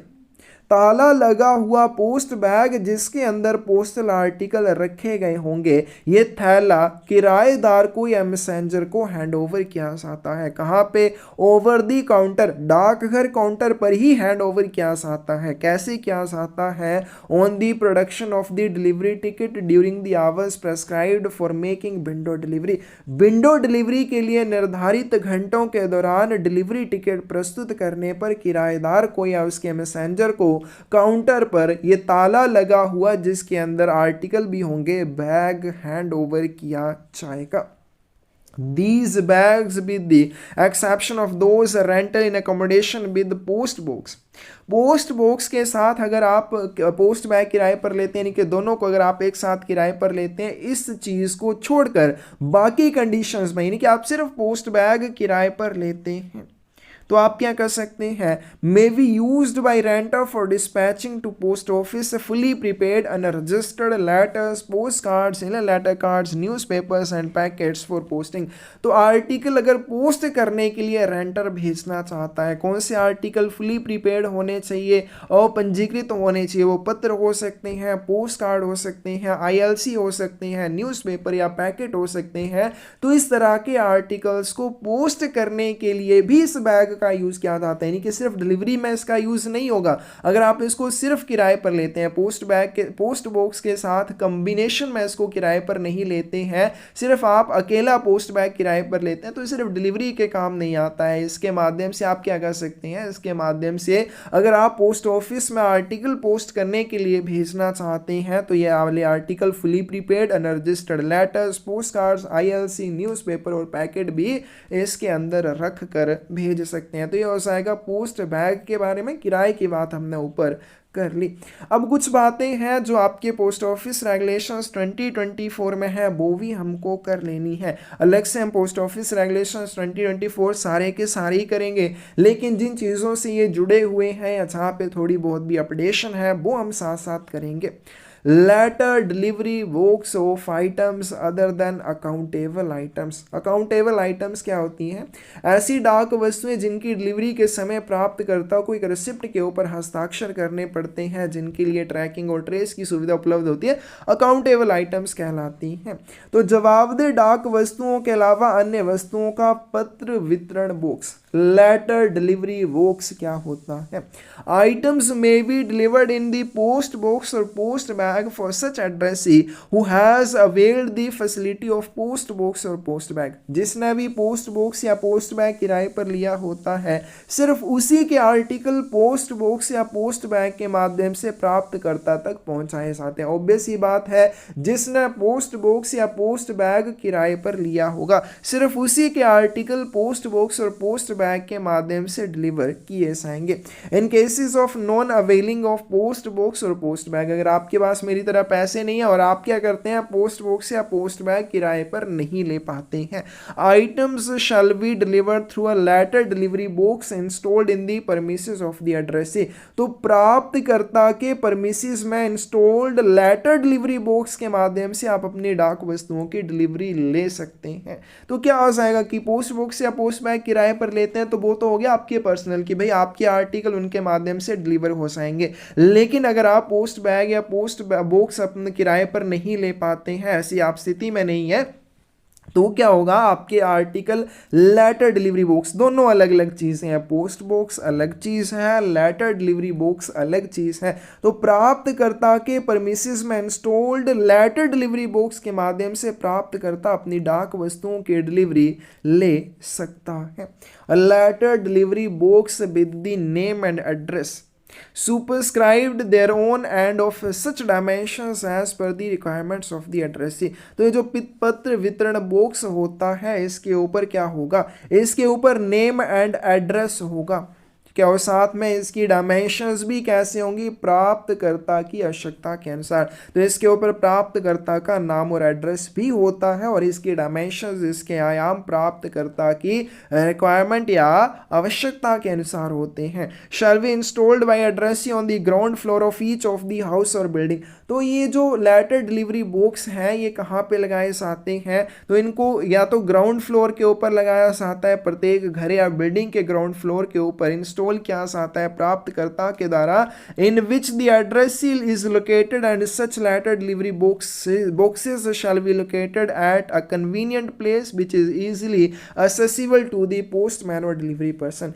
तो ये जो लेटर डिलीवरी बॉक्स होते हैं, किसी भी कोई बिल्डिंग है, मान लीजिए बहुत बड़ी बिल्डिंग है, तो उसके ग्राउंड फ्लोर के ऊपर इसको लगाया जाएगा जहां पे पोस्टमैन या कोई भी डिलीवरी पर्सन आसानी से पहुंच जाए।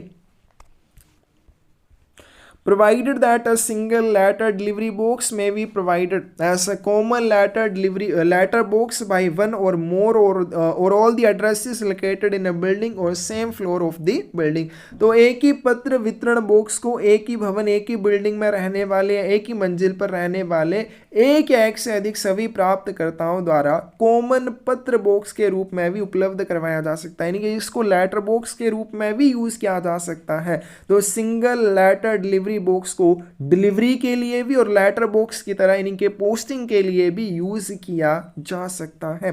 Provided further that where an item required to be delivered against receipt remains undelivered due to non availability of the address an intimation related thereto may be given through the letter delivery box or through digital communication. कि मान लीजिए कोई ऐसा article है जिसको आप वो letter delivery box के माध्यम से डिलीवर नहीं कर सकते हैं क्योंकि वो अकाउंटेबल आइटम है और उसके लिए आपको रसीद के ऊपर प्राप्तकर्ता के हस्ताक्षर चाहिए। तो लेटर डिलीवरी बॉक्स के माध्यम से आके आप एक इंटीमेशन दे सकते हैं या फिर डिजिटल माध्यम से भी आप प्राप्तकर्ता तक उस आर्टिकल के आगमन की सूचना पहुंचा सकते हैं।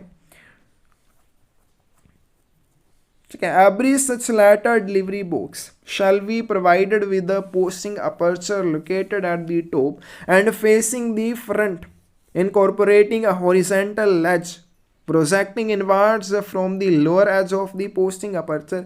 तो आपने अगर लेटर बॉक्स देखा होगा या पोस्ट बॉक्स देखा होगा, उसमें इस तरह से लटकता हुआ एक अपर्चर होता है, ठीक है, जिसको आप धक्का देते हैं तो ये अंदर वाली तरफ खिसक जाता है और आप उसमें कोई भी आर्टिकल डाल सकते हैं। तो लेटर डिलीवरी बॉक्स में भी सेम इसी तरह का एक क्या होता है, अपर्चर होता है। Where such a letter delivery box is not installed, the delivery of such items shall only be effected at the post office till the time the letter delivery box is installed। ऐसा कोई जगह जहाँ पे letter delivery box स्थापित नहीं होगा, वहां पर ऐसी वस्तुओं का वितरण केवल डाकघर में ही किया जाएगा। कब तक किया जाएगा? जब तक उनके क्षेत्र में लेटर डिलीवरी बॉक्स स्थापित ना कर दिया जाए। तो ये आपने पढ़ लेने हैं, यहाँ पे इतना कुछ इंपॉर्टेंट पॉइंट नहीं है, जो भी होगा हम फिर से पोस्ट ऑफिस रेगुलेशंस 2024 में करेंगे। आगे चलते हैं। A person, a firm or other body may avail the facility of post box at certain post offices by an application accompanied by applicable fees for delivery of fully prepaid items bearing the post box number through the post box. हम कर चुके हैं कि post box जो होता है उसको कोई व्यक्ति, कोई फर्म या अदर बॉडी किराए पर ले सकती है और इसके लिए उसे निर्धारित शुल्क का भुगतान भी करना पड़ेगा और फुली प्रीपेड आइटम्स को इसके माध्यम से डिलीवर किया जा सकता है। उसी तरह से हमने पोस्ट बैग के बारे में भी पढ़ा कि इसको भी कोई व्यक्ति, फर्म या अदर बॉडी किराए पर ले सकती है और पोस्ट बैग संख्या वाले आर्टिकल जो फुली प्रीपेड होने चाहिए, अनरजिस्टर्ड होने चाहिए, इसके माध्यम से डिलीवर किए जा सकते हैं। आगे चलते हैं। Important point, smart delivery box से क्वेश्चन पूछा गया था एग्जाम्स में कि स्मार्ट डिलीवरी बॉक्स की सुविधा कौन से डाकघरों में उपलब्ध होगी, कौन इस चीज को निर्धारित करेगा, कौन करेगा?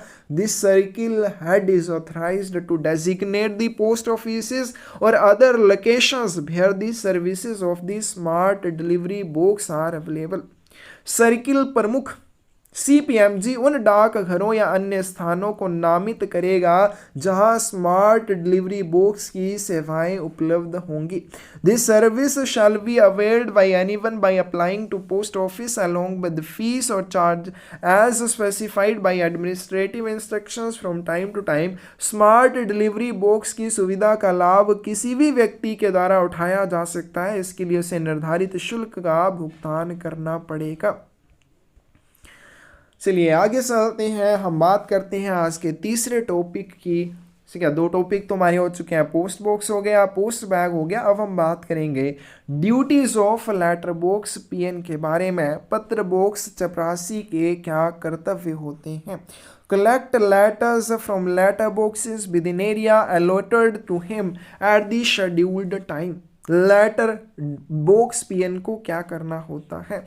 उसे लेटर बॉक्सेस की निकासी करनी होती है और उनमें से निकलने वाले पत्रों को इकट्ठा करना होता है। निकासी कैसे करता है? लेटर बॉक्स PN को एक एरिया आवंटित किया जाता है, उस एरिया के भीतर जितने भी लेटर बॉक्सेस होते हैं और लेटर बॉक्सेस से पत्रों की निकासी लेटर बॉक्स PN के द्वारा शेड्यूल्ड टाइम के ऊपर की जाती है, यानी कि निर्धारित समय होता है कि कब वो किस लेटर बॉक्स की निकासी करेगा। ऐसा नहीं कि अपनी मर्जी से पहले वो किसी भी लेटर बॉक्स के ऊपर जाएगा, वहां से आर्टिकल निकालेगा फिर दूसरे पे जाएगा।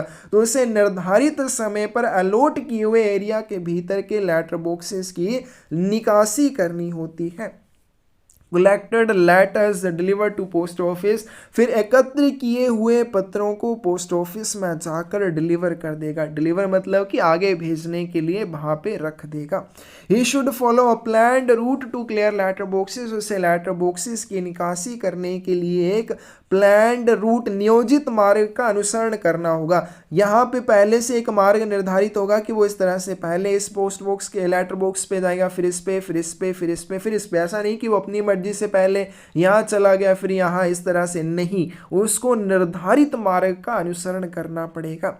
Change hour plates and locking the letter boxes, उसे लेटर बॉक्सेस के साथ अगर आवर प्लेट्स लगी हैं, आवर प्लेट्स यानी कि घंटों वाली प्लेटें लगी हैं, तो वो भी चेंज करनी पड़ेंगी। Sorting incoming and outgoing mails at post office, उसे डाक घर की आने वाली या जाने वाली डाक की छंटाई करने में सहायता करनी होगी। Stamping, ceiling and unloading of male, डाक को चढ़ाना या उतारना है, डाक के ऊपर मोहर लगाना है या उसको सील करना है, ये काम भी लेटर बॉक्स पीएन के द्वारा किए जाते हैं। Letterbox attendants are required to know the hours at which the letterboxes and their beats are cleared. Letterbox attendants को उन घंटों के बारे में अच्छी तरह से पता होना चाहिए जिन घंटों के दौरान उनकी गश्त के letterboxes की निकासी की जाती है। And at which mails are dispatched from and delivered at the post office, और डाक घर से डाक वस्तुएं कब डिस्पैच की जाती हैं या कब डाक घर में उनकी डिलीवरी की जाती है, इसके बारे में भी लेटरबॉक्स पीएन को अच्छे से पता होना चाहिए। It is their duty punctually to clear the letter boxes and their beats and also to bring to the post master's notice any damage to or any defect in any letter box that may be observed by him. Letter box PN के द्वारा अगर किसी भी letter box को कोई भी क्षति देखी जाती है, कोई भी डिफेक्ट देखा जाता है, तो इसके बारे में तुरंत उसे पोस्ट मास्टर को सूचित करना चाहिए और उसकी ये ड्यूटी होती है कि वो समय पर सभी लेटर बॉक्सेस की निकासी करे। नेक्स्ट हमारे पास clearance of outside letter boxes, बाहरी लेटर बॉक्सेस की निकासी कैसे की जाती है। मैंने letter box attendant is about to proceed on his rounds, जब भी लेटर बॉक्स अटेंडेंट अपनी गश्त पर आगे बढ़ने वाला होता है, यानी कि वो आगे अपने राउंड पर जाने वाला होता है, पोस्ट मास्टर और responsible assistant should make over to him the keys of letter boxes and changeable hour plates when letter boxes are provided with these plates. तो जब भी लेटर बॉक्स अटेंडेंट अपने राउंड पर आगे बढ़ने वाला होता है, तो उसे लेटर बॉक्सेस की चाबियां किसके द्वारा दी जाती हैं, पोस्ट मास्टर के द्वारा या अन्य रिस्पॉन्सिबल असिस्टेंट के द्वारा उसे लेटर बॉक्सेस की चाबियां दी जाती हैं। और अगर लेटर बॉक्सेस कार्य घंटों वाली आवर प्लेट्स वाली प्लेट्स के साथ उपलब्ध करवाए गए हैं और ये चेंज होने वाली प्लेट्स हैं, तो चेंजेबल आवर प्लेट्स भी पोस्ट मास्टर या रिस्पॉन्सिबल असिस्टेंट के द्वारा लेटर बॉक्स अटेंडेंट को सौंपी जाएंगी। इसके अलावा उसको और क्या दिया जाएगा, and a bag in which to place articles found in letter boxes, उसे लेटर बॉक्स में प्राप्त पत्रों को रखने के लिए एक थैला दिया जाएगा, क्योंकि वो क्या करेगा, अपनी गश्त में आएगा, तो गश्त में जाने पर जब वो लेटर बॉक्सेस की निकासी करेगा, निकासी के बाद मिलने वाले पत्रों को रखने के लिए उसको एक थैला भी दिया जाता है। After the last letter box has been cleared, the attendant must return without delay to post office. जब लास्ट लेटर बॉक्स की निकासी लेटर बॉक्स अटेंडेंट के द्वारा कर ली जाएगी, तो उसे बिना किसी देरी के डाकघर वापस लौटाना चाहिए। वह पोस्ट मास्टर और responsible attendant will receive from him the keys of letter boxes, hour plates and bags. वहाँ पर उससे पोस्ट मास्टर या रिस्पॉन्सिबल असिस्टेंट के द्वारा लेटर बॉक्सेस की चाबियाँ वापस ले ली जाएंगी, आवर प्लेट्स वापस ले ली जाएंगी और वो थैला भी वापस ले लिया जाएगा जो उसको लेटर्स रखने के लिए दिया गया होगा। The keys of letter boxes and hour plates must be kept in custody of post master और रिस्पॉन्सिबल असिस्टेंट। तो लेटर बॉक्सेस की जो चाबियां हैं या आवर प्लेट्स हैं, वो किसके पास रहेंगी, वो पोस्ट मास्टर या रिस्पॉन्सिबल असिस्टेंट की कस्टडी या विरक्षा में रहती हैं। And never given out to the letter box attendant except at the hour fixed for them to leave the post office for the purpose of clearing the letter box. और ये जो चाबियां हैं या आवर प्लेट्स हैं letter box attendant को सिर्फ उसी समय दी जाएंगी जब उसने अपनी राउंड पर लेटर बॉक्सेस की निकासी करने जाना हो। इसके अलावा उसको ये चाबियां नहीं दी जाएंगी। ये चाबियां और आवर प्लेट्स पोस्ट मास्टर और रिस्पॉन्सिबल असिस्टेंट की कस्टडी में रहेंगी। नेक्स्ट है हमारे पास employment of letter box attendants to carry mail. डाक कैरी करने के लिए लेटर बॉक्स अटेंडेंट को काम पर लगाना। Letter box attendants employed in post offices that have town sub or branch offices attached to them may be employed in addition to their other duties. तो ऐसे लेटर बॉक्स अटेंडेंट जिनके साथ, ठीक है, अगर कोई भी लेटर बॉक्स अटेंडेंट किसी ऐसे पोस्ट ऑफिस में कार्यरत है जिस पोस्ट ऑफिस के साथ टाउन सब ऑफिस या ब्रांच ऑफिस भी है, यानी कि वो पोस्ट ऑफिस क्या है, वो टाउन सब ऑफिस है या टाउन ब्रांच ऑफिस भी है, तो लेटर बॉक्स अटेंडेंट को उसके काम के अलावा और क्या काम दिया जा सकता है, in conveying mail to and from the town sub or branch office, उसे नगर या नगर उप डाक घरों या नगर शाखा डाक घरों को या बाहर से डाक लाने ले जाने का काम दिया जाएगा। देयर सर्विसेज में आल्सो यूटिलाइज्ड एज पैकर। डाकघर में उनकी ड्यूटीज पैकर्स के रूप में यूज की जा सकती हैं। Letter box attendants are also not permitted to pay money orders other than टीएमओस।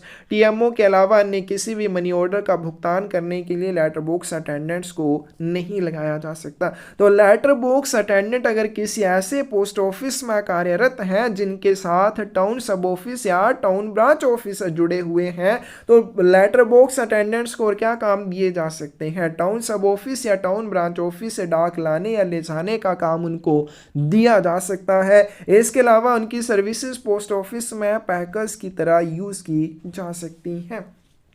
Next है हमारे पास electronic clearance of letter boxes. Letter boxes की इलेक्ट्रॉनिक क्लियरेंस कैसे की जाती है? यूजिंग नैन्यथा software and postman mobile application electronic clearance of letter boxes and their prompt monitoring is done. नैन्यथा सॉफ्टवेयर या फिर पोस्टमैन मोबाइल एप्लीकेशन का उपयोग करके लेटर बॉक्सेस की इलेक्ट्रॉनिक क्लियरेंस की जाती है और उनकी प्रॉम्प्ट मॉनिटरिंग भी की जाती है। तो लेटर बॉक्सेस की इलेक्ट्रॉनिक क्लियरेंस करने के लिए कौन सी ऐप का यूज किया जाता है? इसके लिए नैन्यथा सॉफ्टवेयर मेन आंसर रहेगा। पीएमए का यूज भी किया जाता है। This software helps in uploading the data about the location of the letter box। कौन कौन से डाटा को अपलोड करने में ये सॉफ्टवेयर आपकी हेल्प करता है? तो इसके माध्यम से लेटर बॉक्सेस की लोकेशन को अपलोड करने में हेल्प मिलती है। Date and time of clearance, आप किस समय लेटर बॉक्स की निकासी कर रहे हैं वो तारीख और समय अपलोड करने में हेल्प मिलती है। नंबर ऑफ लेटर्स की लेटर बॉक्स की निकासी के बाद उसमें से कितने लेटर निकाले गए। And the person who has cleared the letter box, और वो व्यक्ति जिसने लेटर बॉक्स की निकासी की। तो ये सारा डाटा अपलोड करने में इस सॉफ्टवेयर की मदद ली जाती है। The barcode stickers are fixed inside the letter boxes doors. जो बारकोड स्टिकर होते हैं जिनको स्कैन करके लेटर बॉक्स को खोला जाता है, तो वो स्टिकर कहाँ पे होते हैं? लेटर बॉक्सेस के डोर्स के अंदर होते हैं। तो जो लेटर बॉक्सेस के डोर होते हैं उसके अंदर स्टिकर लगाए जाते हैं ताकि लेटर बॉक्स अटेंडेंट उनको खोलने के बाद ही उनकी निकासी करे, इसलिए ये स्टिकर लेटर बॉक्सेस के डोर्स के अंदर लगाए जाते हैं। The letter box attendant after opening the letter box should scan the barcode through the PMA and manually type the number of letters cleared in that letter box. जब letter box attendant के द्वारा खोला जाएगा तो PMA app या नैन्यथा app के माध्यम से लेटर बॉक्स के दरवाजे के अंदर लगे बारकोड को वो स्कैन करेगा। फिर उसके अंदर से जितने भी आर्टिकल निकलेंगे उनको मैन्युअली यानी कि खुद हाथ से टाइप करके डाटा को एंटर करेगा। This data will be send to central server through GPRS facility, और ये डाटा जीपीआरएस फैसिलिटी के माध्यम से केंद्रीय सर्वर को भेजा जाता है। The central server validates the GPS coordinates, और सेंट्रल सर्वर जीपीएस कोऑर्डिनेट्स को क्या करता है? वैलिडेट करता है, सत्यापित करता है। and update the date, time of clearance, number of letters cleared and generate IMS respectively। और उसके बाद जो भी डाटा है जैसे date, time of clearance, number of letters, इन सारी चीज़ों को अपडेट करके MIS रिपोर्ट को जनरेट कर देता है। तो यहाँ से आएगा इलेक्ट्रॉनिक क्लियरेंस कैसे की जाती है। Letter box peons who clear the letter boxes are called letter box attendants. Letter box attendant कौन होते हैं? ऐसे लेटर बॉक्स पीएन जो लेटर बॉक्सेस की निकासी करते हैं उनको लेटर बॉक्स अटेंडेंट्स कहा जाता है।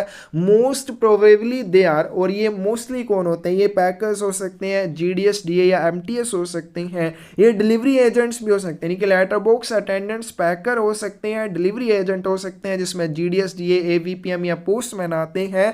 आरएमएस ऑफिस में मेलमैन जीडीएस या एमटीएस ये मेल लेटर बॉक्स अटेंडेंट हो सकते हैं।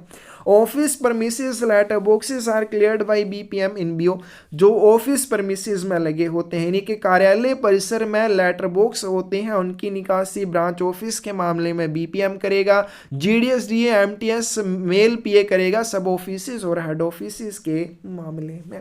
तो आज की वीडियो में बस हम इतना ही करेंगे। बहुत सारी इंपॉर्टेंट चीज़ें आज की वीडियो में हमने कर ली है।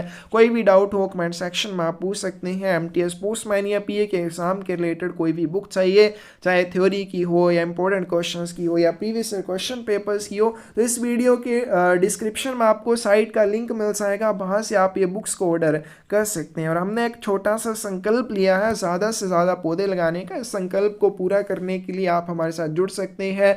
डिस्क्रिप्शन में आपको एक चैनल का लिंक मिल जाएगा, उसको सब्सक्राइब करके हमारे साथ जुड़ जाइए। यही आपको पर्यावरण को बचाने में सहयोग करने के लिए आपका हमारे लिए एक सहयोग रहेगा पर्यावरण को बचाने के लिए। तो आप हमारे साथ जुड़ सकते हैं। धन्यवाद।